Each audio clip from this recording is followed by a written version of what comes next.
Bonjour et bienvenue les amis. Dans cette vidéo, j'ai dressé rien que pour vous une petite série de films d'horreur qui m'ont fait chier dessus pendant mon enfance. J'aimerais les partager avec vous. Ce petit top 5 est basé sur mon expérience personnelle. Alors, s'il y a des films qui vous ont marqué pendant votre enfance, n'hésitez pas à en parler en commentaire. En attendant, on s'assoit et on mate. Number 5.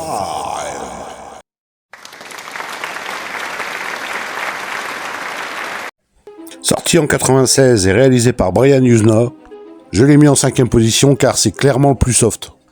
C'est l'histoire d'un dentiste de Beverly Hills assez bourge et qui n'a plus sa réputation à faire.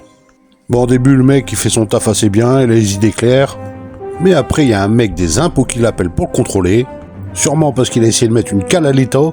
Alors là, le mec il est pas bien du tout, il gueule sur la secrétaire, ouais mais c'est quoi ce bordel? Mais juste avant de partir au taf, il surprend sa meuf en petite tenue et qui se tape le mec d'entretien par-dessus le marché. Bon, en même temps, il savait à quoi s'attendre, hein. Sa meuf, c'est une putain de bonasse et puis lui, il est vilain comme je sais pas quoi. Il lui dit, tu touches encore à ma meuf, je te pète les dents, frère. Et après, c'est pétage de câble à l'extrême. Il arrive plus du tout à se concentrer, il arrête pas de penser à sa femme qui l'a trompé. Ça part dans tous les sens, il se venge sur les clients, même sur les gamins, cet enfoiré. J'espère que vous n'avez pas été traumatisé par le dentiste étant gosse, parce que si vous regardez ça, vous allez avoir du mal. Alors il éclate les chicots des gens avec sa molette, il drogue une meuf avec de l'oxyde nitreux et essaie d'abuser d'elle, mais il est pas si fou qu'il en a l'air, parce qu'il arrive à faire mine que ça va. Ouais, ça va bien devant les keufs et tout. Les défunts Schmitt, ils grillent rien et puis ils se barrent. Alors si par malheur t'arrives à te détacher et puis à vouloir te natchave, le mec il arrive à te retenir quand même. Enfin bref, si vous l'avez jamais vu, je vous laisse le mater, vous allez prendre votre pied.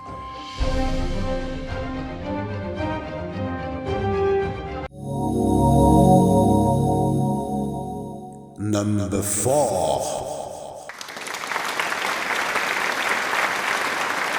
En 4e position, j'ai choisi Chucky. Bon, c'est sûr que de nos jours, ça paraît un peu bidon, mais à l'époque, c'était pas mal. Sorti en France en 89 et réalisé par Tom Holland, Chucky trace l'histoire d'une poupée qui s'est fait posséder par le meurtrier Charlie Ray, spécialiste du vaudou. Bon, ce que je reproche à ce genre de film, c'est que ça met 3 plombes à démarrer. Tu te fais clairement chier pendant la première demi-heure, mais quand tu commences à voir la poupée qui s'anime et qui s'excite dans tous les sens, là ça devient cool.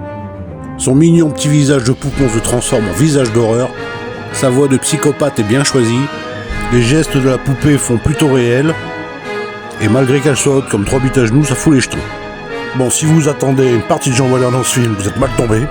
Faut pas oublier que Chucky il a pas de dard ni de boule, mais par contre il a une lame de 20 cm, et quand il s'en sert, il fait pas semblant.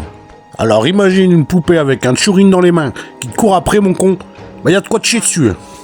Moi perso je l'ai vu quand j'étais gosse, donc si un jour vos gamins ils ont trop le mort, ils veulent pas se calmer, vous leur montrez ça à bon coup, et vous les entendrez plus pendant un mois. Number 3.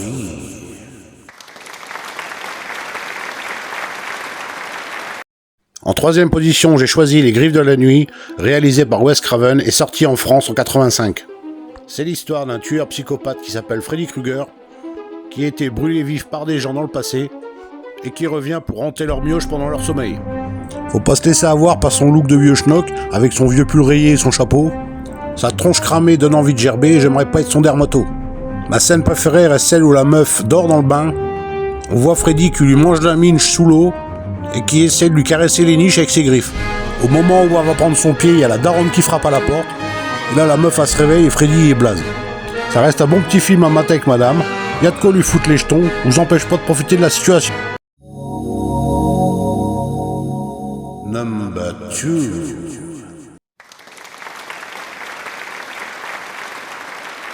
En 2e position, j'ai placé L'Exorciste, réalisé par William Friedkin et sorti en France en 74. Bon, en histoire de possession, j'ai jamais vu mieux. Il y en a qui ont essayé de faire des remakes ou des histoires du même genre, mais c'était de la daube. Ça fait le même effet que d'essayer de bouillave une meuf en passant l'aéroco, elle va rien sentir du tout. Une des scènes les plus marquantes est celle où elle s'enfile un crucifix alors qu'elle a ses fouf. Sa mère arrive et gueule parce qu'elle est en train de tâcher les draps. Du coup elle les arrafe, elle a pas pu prendre son pied. Elle prend carrément la tête de la daronne pour lui faire un cuni. Une fois qu'elle s'est fait plaisir, elle lui envoie une patate venue de l'espace. La mère tombe par terre, elle est sonnée, elle met 3 plombes à se relever. Là, il y a une femme qui arrive pour l'aider, mais un courant d'air, la porte se referme. Et là, il y a la commode qui a joué dans La Belle et la Bête qui essaie de se faire la mère aussi. Mais la daronne arrive à se faufiler et à ramper sur le sol. Et là, la petite lui dit qu'elle s'est fait un torticolis en dormant et que ça serait bien qu'elle aille lui acheter un oreiller et un nouveau matelas. Allez, je vous laisse découvrir le premier. Number 1.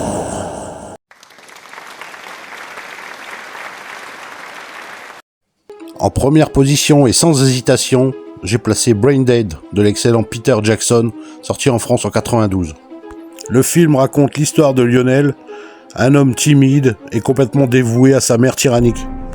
Lionel va faire la connaissance de Paquita, la belle épicière espagnole, qui l'on peut dire ne laisse pas Lionel indifférent. En même temps, on peut comprendre que ça peut chauffer sévère dans le boxer, parce que vivre tout seul avec sa mère, en n'ayant rien d'autre à se mettre sous la dent que les vieux livres de boules de son daron, on peut se mettre à la place du pauvre garçon. Le film est dégueu à souhait, alliant des scènes bien gore et humoristiques, du sang, du pu du cul et de la baston. Des morts vivants en veux-tu, en voilà, le curé zombie qui veut se farcir l'infirmière, l'oncle hystérique qui veut se farcir tout le monde, un nourrissage par trachée artère, et Lionel qui renaît du cul de sa mère. Je vais pas vous montrer toutes les scènes dégueu, je vous laisse les découvrir.